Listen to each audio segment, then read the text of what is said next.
Hi everyone, welcome back to my another video. Today I'm going to show in this video how to check your Windows version on your laptop or desktop. So before going to start the video, if not subscribe my channel, please subscribe. So let's start the video.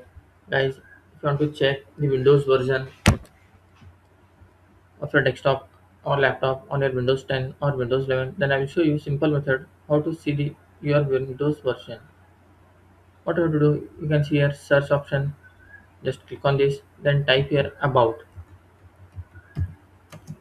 your PC. You can see when you type just about, this screen will be appeared. You just need to click on this about your PC.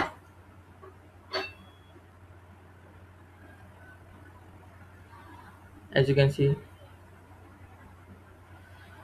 Windows specification, edition, version, all will find here. And here you will see your system configuration, what is your processor and how much GB of RAM you are using, and graphic card and storage. All the system details you will find here. That's it guys. So in this way you can check Windows version on your desktop or laptop. Thanks for watching. Hope if you like this video, please like, share, and don't forget to subscribe.